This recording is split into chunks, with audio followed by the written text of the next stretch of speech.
Okay. So this is the last time that I'm going to address this, only because I feel like this is some type of therapy for me. So it's really helping me by getting my emotions out, getting it, closure that I couldn't get. So I really think that this will help me to move on, basically. Um, so I recently realized that the reason that I feel like I can't get over him is because, to me, he was the closest thing to a husband. You know what I mean? Like, in my past relationships, you know what I'm saying? It's like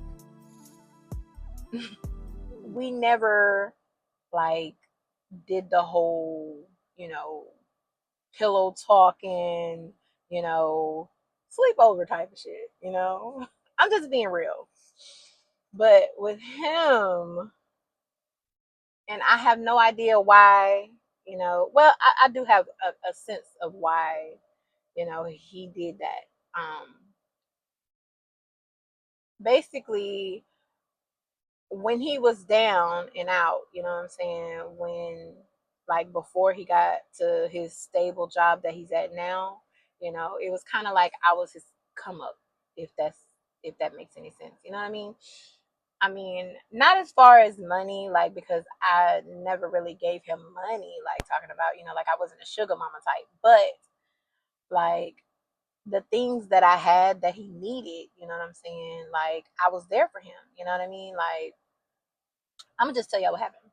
So he had just moved here, you know what I mean? And so he was basically like living out of his car. And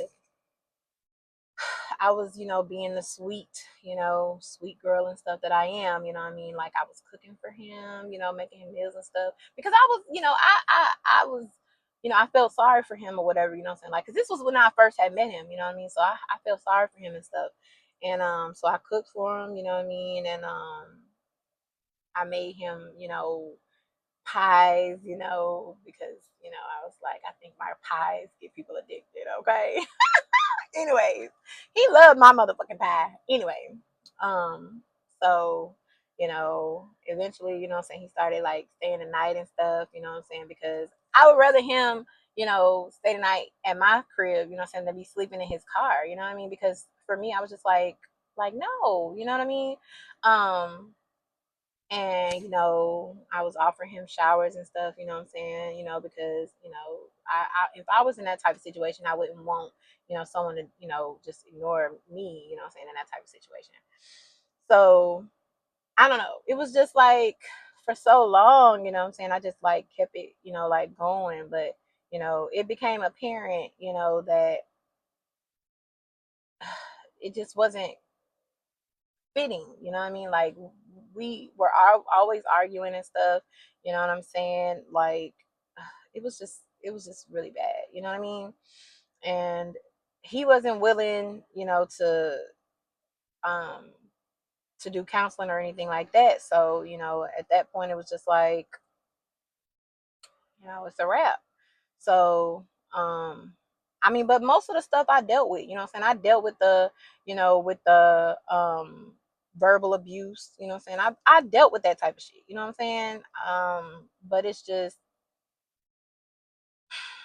I don't know. I just couldn't get over it, you know what I mean? And now it's like, he got his big baller job now, you know what I'm saying? He making big racks now. So it's like, now it's like he don't give a fuck about me because he don't need me no more, you know what I'm saying? So I mean, it is what it is, you know what I mean? Like, but I just felt like, for me, I just needed to get this shit out, you know what I mean? Like, and to make sure that I put a stamp on it, you know what I mean? Like, I'm gonna say his name. His name is Simon. And yeah, that's about it. Like, I ain't gonna give y'all too much information, but yeah, just know his name is Simon, and I finally feel like I'm letting it go. You know what I'm saying? Washing my hands with it. So That's the last video I'm gonna get y'all on that tea.